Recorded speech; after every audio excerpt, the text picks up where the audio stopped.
Hello, my name is Andrew Voigt, and today I'll be showing you my game W.A.R.P, Wormhole Assault and Recon Project. W.A.R.P is a cross between a first-person shooter and a puzzle video game turned into a tabletop experience. This tactical firefight greatly rewards creative problem-solving, teamwork, and anticipating your opponents. You'll choose gear to fit your playstyle, whether it be a sniper, a tank, or something in between. You'll use wormholes to move about the map, to outsmart your opponents and accomplish your objectives. Your actions are going to all be chosen at once, and turn order varies based on the actions chosen. The player that can think on their feet is the one that will be standing when the dust settles. W.A.R.P plays 2 to 6 players and takes about an hour and a half to 2 hours to play. Let's go through an example round. In this situation, it's a team game with green and red against blue and yellow. The objective of the game is to score 5 points. Bringing a bomb to an enemy's base will score your team 3 points. Killing an enemy unit will earn your team 1 point. First team to 5 points wins. Once all the players have selected their actions and put them face down for the following round, above the action board, we can start the actions for this round. Starting in the A column, the friction generator has the lowest initiative, so it will go first. Blue chooses not to activate it, so it's going to move down to E because it takes place in either letter. Next, we have Green's wormhole generator. He will be placing a wormhole on this wall here. It's within range and there's nothing blocking sight, so he can place it. He needs to spend 1 hand and 1 power to do so. Now Green has 2 wormholes on the board. No other actions in A, so we're moving to B, and Green is going to use his dodge roll. He wants to get out of the way of that wormhole because you can shoot through wormholes, so he needs to move to safety. Dodge rolling 1 space this way, he'll spend 1 foot and 1 stamina. Red wants to be protected against the sniper that's up here, so she's going to spend the 2 power to activate her small force field. We're going to leave that out to remind us that that indeed is active.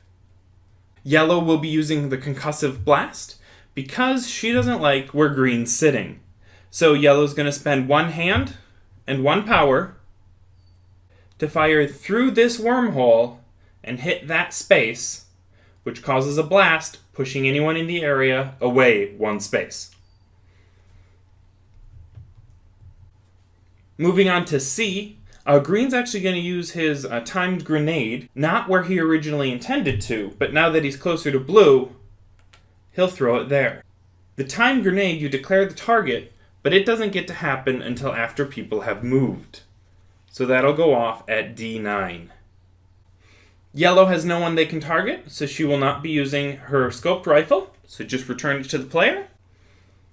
And now Blue's sniper rifle. Because Yellow moved Green over a space with the concussive blast, Blue can now have line of sight to Green's space to shoot him with the sniper rifle. The sniper rifle normally does 2 damage, but because Blue has the tripod set up, he's going to do 4 damage instead. So, shooting Green for all of his health. Green moved from the game and will come back next round during the spawn phase in between C and D. Blue's team is awarded 1 point for killing Green. Once Green dies, he's going to remove all his cards currently on the table, and if he wants, he can pick new gear. Once that new gear is selected, he needs to place cards for the following round before cards are revealed. Moving on to D, we're going to start with Red, who will be dashing, spending 2 feet and 1 stamina to move up to 5 spaces. So, on the first step, she's going to be picking up the bomb, which occupies one of her hand slots. And here she has 2 options. She could be aggressive and get closer to the enemy's base by going through the green wormhole, but she's going to be defensive because her partner died. So that was 1 space, 2, 3, 4, 5. And so once Green gets back, they'll make a new plan to make another run at the base, but now they're holding the bomb. Blue's going to want to move because of the time grenade that Green set up. So he's going to go ahead and spend 1 foot to move 2 spaces. His tripod says it stays up until he moves off of it. So when he moved off of it, that tripod is going to get removed from the board. Blue spent 1 foot to move those 2 spaces, according to the run card. Now, yellow had 2 cards placed in D.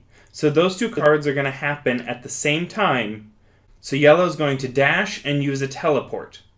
So she's going to spend a hand, an energy, a stamina, and 2 feet. So now, using those cards together, she can functionally move up to 6 spaces, 1 of which gets to ignore walls. So she's going to teleport here. 1, 2, 3, 4, 5. Because she moved over a short wall, she needs to spend a stamina to jump it. Now, green's time grenade will explode, and nobody is in the range. And lastly, in E, blue would use their forearm generator, but they have no hands left because they used them earlier for their sniper. At the end of the round, people can use basic actions. The basic actions they're going to be using this time is using hands and feet to turn into energy and stamina. Blue's going to spend a foot to regain a stamina, and red use a hand to regain a power.